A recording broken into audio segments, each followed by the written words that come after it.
हयात उस-सहाबा जिल्द अव्वल।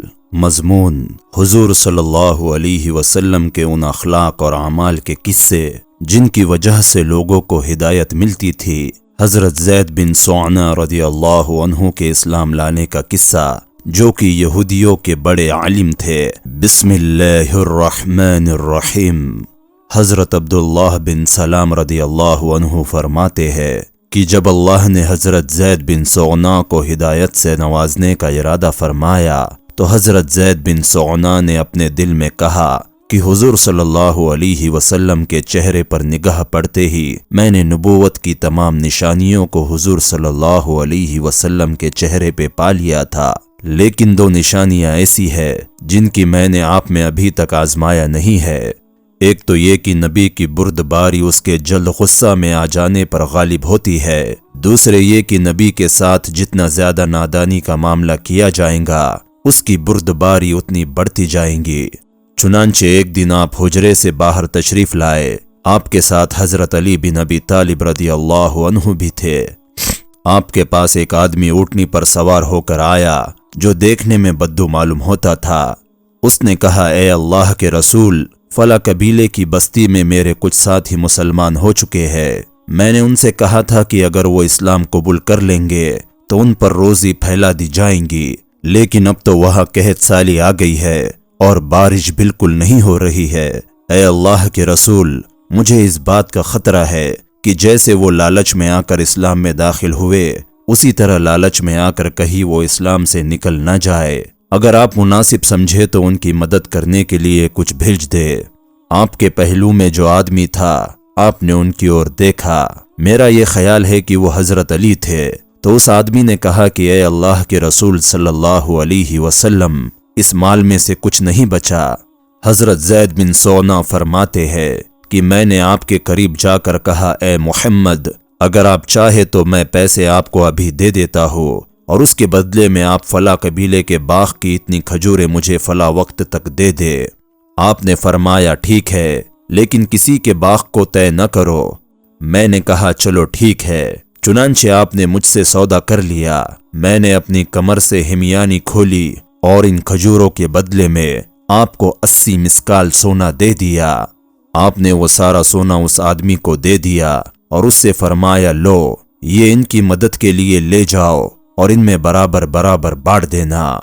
हजरत ज़ैद बिन सोअना फरमाते हैं कि तयशुदा मियाद में अभी 2-3 दिन बाकी थे कि हुजूर सल्लल्लाहु अलैहि वसल्लम बाहर तशरीफ लाए और आपके साथ हजरत अबू बकर रदियल्लाहु अन्हु, हजरत उमर रदियल्लाहु अन्हु, हजरत उस्मान रदियल्लाहु अन्हु और कुछ सहाबा भी थे। जब आप जनाजे की नमाज पढ़ा चुके और एक दीवार के करीब बैठने के लिए तशरीफ ले गए तो मैंने आगे बढ़कर आपका गिरेबान पकड़ लिया और गुस्से वाले चेहरे से मैंने आपकी ओर देखा और मैंने आपसे कहा, ओ मुहम्मद, आप मेरा हक क्यों नहीं अदा करते हैं? अल्लाह की कसम, तुम अब्दुल मुत्तलिब की औलाद ने तो टाल मटोल करना ही सीखा है और अब साथ रहकर भी यही नजर आया है।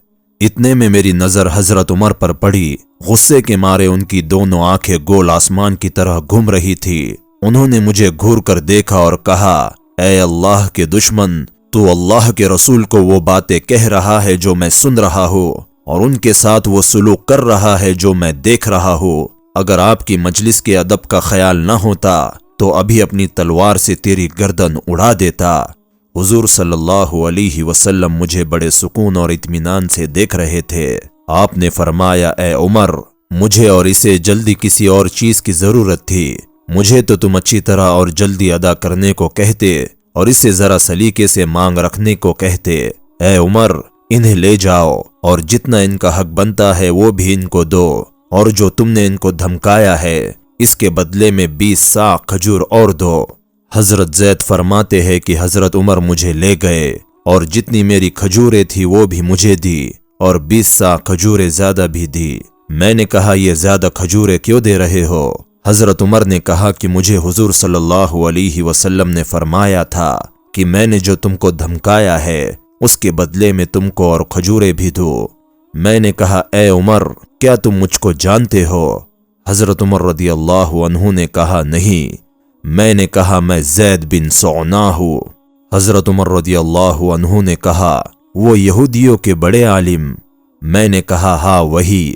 حضرت عمر رضی اللہ عنہ نے کہا اتنے بڑے عالم ہو کر تم نے اللہ کے رسول صلی اللہ علیہ وسلم کے ساتھ ایسا سلوک کیوں کیا اور ان کو ایسی باتیں کیوں کہی؟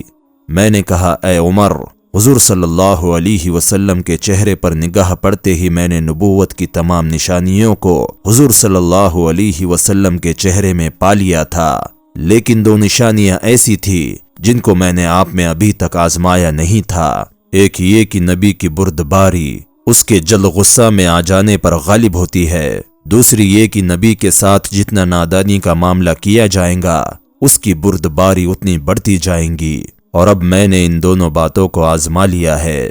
اے عمر، میں تمہیں اس بات پر گواہ بناتا ہوں کہ میں اللہ کے رب ہونے پر، اسلام کے دین ہونے پر اور محمد کے نبی ہونے پر دل سے راضی ہوں، اور اس بات پر گواہ بناتا ہوں کہ میرا آدھا مال محمد صلی اللہ علیہ وسلم کی ساری امت کے لیے وقف ہے، اور میں مدینہ میں سب سے زیادہ مالدار ہوں۔ حضرت عمر رضی اللہ عنہ نے فرمایا ساری امت کے بجائے کچھ امت کہو، کیونکہ تم ساری امت کو دینے کی گنجائش نہیں رکھتے ہو۔ میں نے کہا اچھا، کچھ امت کے لیے وقف ہے۔ وہاں سے حضرت عمر اور حضرت زید حضور صلی اللہ علیہ وسلم کی خدمت میں واپس گئے، اور حضرت زید نے پہنچتے ہی کہا اشہد ان لا الہ الا اللہ واشہد ان محمدا عبدہ ورسولہ، اور حضور صلی اللہ علیہ وسلم پر ایمان لے آئے اور آپ کی تصدیق کی، آپ کے ہاتھ پر بیعت کی۔ حضور صلی اللہ علیہ وسلم کے ساتھ بہت سے غزووں میں بھی شریک رہے، اور غزوہ تبوک سے واپس آتے ہوئے نہیں بلکہ آگے بڑھتے ہوئے انہوں نے وفات پائی۔ اللہ حضرت زید پر اپنی رحمت نازل فرمائے، آمین۔ معزز سامعین و ناظرین، اس ویڈیو کو دیکھنے کے بعد اگر آپ کے علم اور آپ کے ایمان میں ذرا سا بھی اضافہ ہوا ہو تو اس ویڈیو کو لائک کر چینل کو سبسکرائب کر لے، اور اسی طرح کی علمی ویڈیوز دیکھنے کے لیے ہمارے اس چینل کے ساتھ جڑ جائے، اور ہو سکے تو صدقہ جاریہ اور اجر و ثواب کی نیت سے اس ویڈیو کو آگے شیئر کر دے۔